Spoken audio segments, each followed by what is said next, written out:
Whilst radiators are considered to be one of the most resilient things inside your home, this does not mean they will last forever. As with anything you use on a regular basis, radiators can fall victim to wear and tear. Unlike wear and tear on other household items like a sofa, radiators with wear and tear can actually be quite a concern. The problem is that they're not very noticeable, people just take them for granted, they're in your bathrooms, in every room inside your house.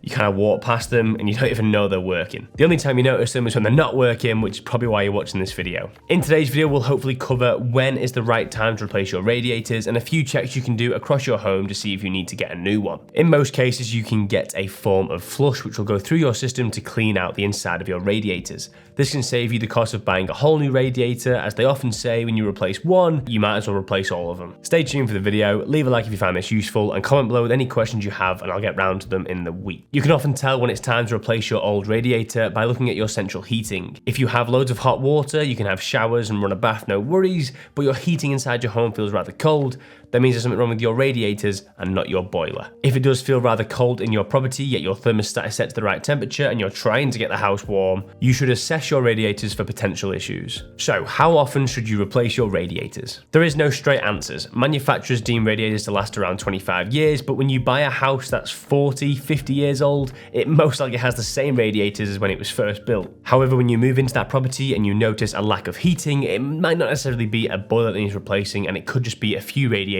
or just one inside your property. There are of course a few benefits to buying a new radiator. Not only has efficiency of radiators gone up in the past decade or two, you can now get designer radiators which look very nice and can change the entire look of your home. So not only can they make your house look a bit more modern, they can also save on your energy bills too. You may have noticed your energy bills going up recently, and not only is this to do with the tariffs and what's going on with the world at the moment, it could also be to do with your radiators and cold spots within them. To remove this, first try and bleed the radiator to remove air pockets from the system. Check out this video up here on how to do that. And before looking at the cost of a new radiator, why don't you try and fix the ones you currently have? There are a few ways of doing this. When you get a new boiler from iHeat, we also do a chemical flush which runs chemicals through your system to try and clean out all the sludge. But often when we come to the property and see the water inside the system, it needs a bit more than a few chemicals. This is a form of system flush which connects onto the pipes in your system and pushes the water through the system all the way through to these magnets. These magnets then collect up all the sludge inside the water, which we would often call debris. You then remove the magnets from the Magna Cleanse, wipe off all the sludge, and this can often clear out the system and make it more efficient. Cold spots are formed when lumps of sludge are along the bottom of the radiator and it turns into a bit of a mound or pyramid in the radiator.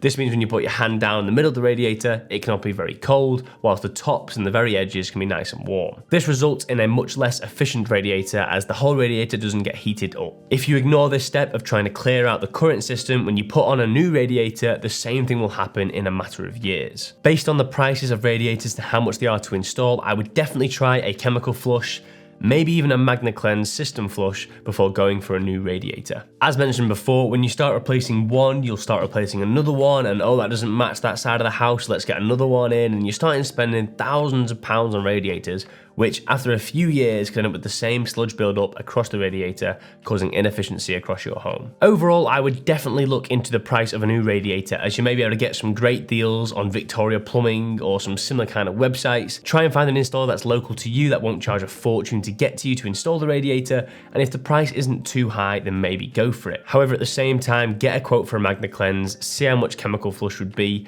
and maybe try it and see if it's beneficial to you. Of course, if you're getting a new boiler anyway, or you're already in the market for a new boiler, head to iheat.co.uk, get a quote, and also add on that Magna Cleanse to get that system flush done whilst they're installing your boiler. This means that when you get your new boiler, your system will be nice and clean, and hopefully your radiators will perform a lot better. If it is the case where they still don't perform very well, then you know it is the radiators at fault and they need to be replaced. Hopefully that has answered any questions around replacing your radiators. If you have any more, let me know in the comments down below and I will get back to you very soon. Until then, I will see you in the next video.